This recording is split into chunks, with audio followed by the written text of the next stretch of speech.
ಸಾಂಸ್ಕೃತಿಕ ನಗರಿ ಮೈಸೂರಿನಲ್ಲಿ ನಿಲ್ಲದ ಎತ್ತರಕ್ಕೇರುವ ಅಕ್ರಮ ಕಟ್ಟಡಗಳ ನಿರ್ಮಾಣ. ನಗರ ಪಾಲಿಕೆಯ ಅಧಿಕಾರಿಗಳ ಜಾಣ ಕುರುಡುತನ. ನಗರದ ಕಾಮಟಗೇರಿಯ 2ನೇ ಕ್ರಾಸ್ನಲ್ಲಿ ರಾಮ ಮಂದಿರದ ಪಕ್ಕದಲ್ಲಿ ನೆಲ ಅಂತಸ್ತು ಹಾಗೂ ಮೊದಲನೇ ಅಂತಸ್ತಿಗೆಂದು ಪಾಲಿಕೆಯಿಂದ ಲೈಸೆನ್ಸ್ ಅನ್ನು ತೆಗೆದುಕೊಂಡು 5 ಅಂತಸ್ತಿನ ಮನೆಯನ್ನು ನಿರ್ಮಿಸುತ್ತಿದ್ದಾರೆ. ಈ ಕಟ್ಟಡವನ್ನು ಅಶೋಕ ರಸ್ತೆಯ ಕನ್ನಿಕಾ ಪರಮೇಶ್ವರಿ ದೇವಸ್ಥಾನದ ಎದುರಿರುವ ವರ್ತಕರೊಬ್ಬರು ಕಟ್ಟುತ್ತಿರುವುದು ಎಂದು ಸ್ಥಳೀಯರು ತಿಳಿಸಿದರು. ಕಟ್ಟಡದ ಅಕ್ರಮದ ಬಗ್ಗೆ ಜೆಡಿಎಸ್ ನಾಯಕರಾದ ಮಾಜಿ ಮೇಯರ್ ರವಿಕುಮಾರ್ ಅವರು ದೂರು ನೀಡಿದ್ದರೂ ಸಹ ಕ್ರಮ ಕೈಗೊಳ್ಳದೇ ಇರುವುದು ಹಲವಾರು ಅನುಮಾನಗಳನ್ನು ಹುಟ್ಟುಹಾಕುತ್ತದೆ. ಸದರಿ ಕಟ್ಟಡದ ಜಾಗವನ್ನು ಮಾರ್ವಾಡಿಯೊಬ್ಬರು ಖರೀದಿಸಿದ್ದು, ಇದಕ್ಕೆ ನ್ಯಾಯಾಲಯ ಮಧ್ಯಂತರ ತಡೆ ನೀಡಿತು. ಅದಕ್ಕೆ ಪಾಲಿಕೆ ಅಧಿಕಾರಿಗಳು ನೋಟಿಸ್ ಜಾರಿ ಮಾಡಿದರು. ನೆಪ ಮಾತ್ರಕ್ಕೆ ಎಂಬಂತೆ 4 ದಿನ ಮಾತ್ರ ಕೆಲಸ ನಿಂತಿತ್ತು. ಅಧಿಕಾರಿಗಳ ಮೇಲೆ ಪ್ರಭಾವ ಬೀರಿ ಈಗ ಮತ್ತೆ ಕೆಲಸ ಪ್ರಾರಂಭಿಸಿದ್ದಾರೆ ಎಂದು ಸ್ಥಳೀಯರು ತಿಳಿಸಿದರು. ರಾಮ ಮಂದಿರಕ್ಕೆ ಹೊಂದಿಕೊಂಡಂತೆ ಕಟ್ಟಡ ನಿರ್ಮಾಣವಾಗುತ್ತಿದ್ದರೂ ಮಂದಿರಕ್ಕೆ ಗಾಳಿ ಬೆಳಕಿನ ಅಡಚಣೆ ಉಂಟಾದರೂ ಸಹ ಮಂದಿರದ ಆಡಳಿತ ಮಂಡಳಿಯವರು ಇಲ್ಲವೇ ಮಂದಿರದ ಪಾದಾಧಿಕಾರಿಗಳು ಈ ಬಗ್ಗೆ ಚಕಾರವನ್ನೇ ಎತ್ತದಿರುವುದನ್ನು ನೋಡಿದರೆ ಅವರಿಗೆ ರಾಮ ಮಂದಿರಕ್ಕಿಂತ ಮಾಲೀಕನ ಎಂಜಲು ಕಾಸಿನ ಪ್ರಭಾವವೇ ಮುಖ್ಯವಾಗಿದೆ. ಇನ್ನು ಜನಪ್ರತಿನಿಧಿ ಎನಿಸಿಕೊಂಡವರ ಬಳಿ ಹೋಗಿ ಕೇಳಿದರೆ, ಅಯ್ಯೋ ಬಿಡಿ, ಎಲ್ಲರೂ ಮಾಡೋದು ಇದ್ದನೆ, ಅವರೊಬ್ಬರೇನಲ್ಲ ಎಂದು ಅಕ್ರಮ ಕಾರ್ಯಗಳನ್ನು ಬೆಂಬಲಿಸುವ ರೀತಿಯಲ್ಲಿ ಉತ್ತರವನ್ನು ಕೊಡುತ್ತಾರಷ್ಟೇ. ಈ ಬಡಾವಣೆ ಬಹಳ ಕಿರುದಾಗಿರುವುದರಿಂದ ಇಲ್ಲಿ ಯಾರೂ ನಿಯಮಾನುಸಾರವಾಗಿ ಮನೆ ಕಟ್ಟಲು ಸಾಧ್ಯವೇ ಇಲ್ಲ. ಹಾಗಾಗಿ ಎಲ್ಲರೂ ಒತ್ತೊತ್ತಾಗಿ ಕಟ್ಟುತ್ತಿದ್ದಾರೆ ಎಂದು ಇದೇ ಪ್ರದೇಶದ ನಿವಾಸಿ ಪಕ್ಕದ ವಾರ್ಡಿನ ಕಾರ್ಪೊರೇಟರ್ ರಮಣಿ ಸಮರ್ಥಿಸಿಕೊಂಡರು. ಪಾಲಿಕೆ ಅಧಿಕಾರಿಗಳು ನಿರ್ಮಾಣ ಕಾರ್ಯವನ್ನು ನೋಡಿಕೊಂಡು ಹೋಗಿದ್ದಾರೆ ಎಂದ ಮೇಲೆ ಅಕ್ರಮ ಸಕ್ರಮ ಮಾಡುವಾಗ ಮಾಲೀಕರಿಗೆ ಹೆಚ್ಚು ಪ್ರಮಾಣದಲ್ಲಿ ದಂಡ ಬೀಳುತ್ತದೆ ಬಿಡಿ, ಸರ್ಕಾರಕ್ಕೂ ಲಾಭನೇ ಎಂದು ತಮಗೇನೂ ಸಂಬಂಧವೇ ಇಲ್ಲ ಎಂಬಂತೆ ತೋರ್ಪಡಿಸಿಕೊಂಡರು.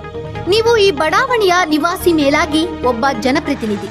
ಹೀಗಿರುವಾಗ ಲೈಸೆನ್ಸ್ ಅನ್ನು 2 ಮಹಡಿಗೆಂದು ತೆಗೆದುಕೊಂಡು 5 ಮಹಡಿಗಳ ಕಟ್ಟಡಗಳನ್ನು ಕಟ್ಟಬಹುದೇ ಎಂದು ಪ್ರಶ್ನಿಸಿದಾಗ, ಸಮೀಪದಲ್ಲೇ ಇದ್ದ ಮಾಜಿ ಮೇಯರ್ ಚಿನ್ನಿ ರವಿ ಎಂಬಾತನು ಇದೇ ರೀತಿ ಅಕ್ರಮವಾಗಿ ಕಟ್ಟುತ್ತಿದ್ದಾರೆ, ಒಡೆಯುವುದಾದರೆ ಮೊದಲು ಅವರದ್ದು ಒಡೆಯಲಿ, ಎಲ್ಲರೂ ಮಾಡೋದು ಇದೇ ರೀತಿನೇ ಎಂದು ಉಡಾಫಿಯ ಉತ್ತರವನ್ನು ನೀಡಿದರು.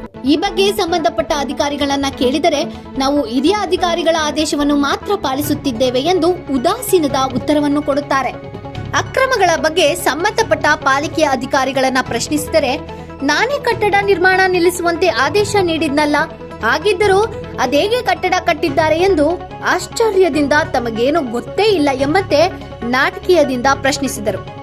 ನಗರ ಪಾಲಿಕೆ ವಲಯ 6ರ ಸಹಾಯಕ ಆಯುಕ್ತೆ ಪ್ರತಿಭಾ, ಕಾಮಟಗೇರಿ 2ನೇ ಕ್ರಾಸ್ನಲ್ಲಿ ನೆಲ ಮಹಡಿ ಮತ್ತು ಮೊದಲ ಮಹಡಿಗೆ ಅನುಮತಿ ತೆಗೆದುಕೊಂಡು ಆಮೇಲೆ ಅದಕ್ಕೆ ವಿರುದ್ಧವಾಗಿ ಕಟ್ಟಡ ನಿರ್ಮಿಸುತ್ತಿರುವ ಸಂಬಂಧ ದೂರು ಕೇಳಿ ಬಂದಾಗ ಕೂಡಲೇ ಸ್ಥಳಕ್ಕೆ ತೆರಳಿ ನಿರ್ಮಾಣ ಕೆಲಸ ನಿಲ್ಲಿಸುವಂತೆ ಆದೇಶಿಸಿದೆ ಎಂದು ಸವಾಲ್ ಪತ್ರಿಕೆಗೆ ತಿಳಿಸಿದರು.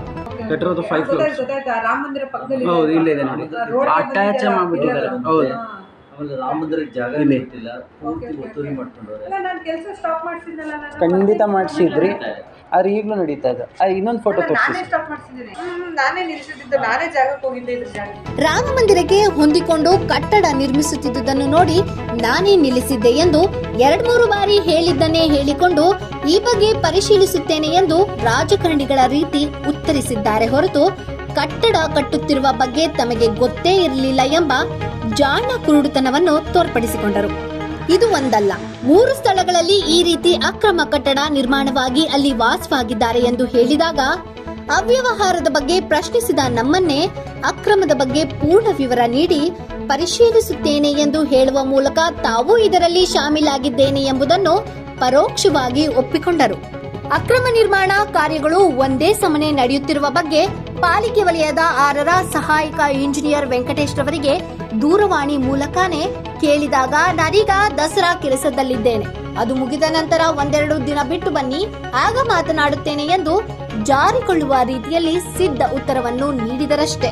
ಮೈಸೂರು ನಗರದಲ್ಲಿ ಅಕ್ರಮ ನಿರ್ಮಾಣ ಕಾರ್ಯಗಳ ಬಗ್ಗೆ ಅಧಿಕಾರಿಗಳು ಹೀಗೆ ಕಣ್ಣಿದ್ದು ಕುರುಡರಂತೆ ತಮ್ಮ ಅವಿವೇಕವನ್ನು ತೋರಿಸಿಕೊಂಡು ಹೋಗುತ್ತಿದ್ದಾರೆ. ಬೆಕ್ಕಿಗೆ ಗಂಟೆ ಕಟ್ಟುವವರಾರು ಎಂಬಂತೆ ಇದನ್ನು ನಿಲ್ಲಿಸುವವರು ಯಾರು? ಅಥವಾ ಸಾಂಸ್ಕೃತಿಕ ನಗರಿ ಮೈಸೂರು ಅಕ್ರಮ ಕಟ್ಟಡಗಳ ನಗರ ಎಂಬ ಖ್ಯಾತಿಗೆ ಒಳಗಾಗಬೇಕೇ? ಇನ್ನಾದರೂ ಪಾಲಿಕೆ ಅಧಿಕಾರಿಗಳು ಎಚ್ಚೆತ್ತುಕೊಂಡು ಅಕ್ರಮ ಕಟ್ಟಡವನ್ನು ಕೆಡವಿ ಎತ್ತರದ ಕಟ್ಟಡದಿಂದ ಆಗಬಹುದಾದ ಅನಾಹುತಗಳನ್ನು ತಡೆಯಲಿ ಎಂಬುದು ಸಾರ್ವಜನಿಕರ ಆಶಯ.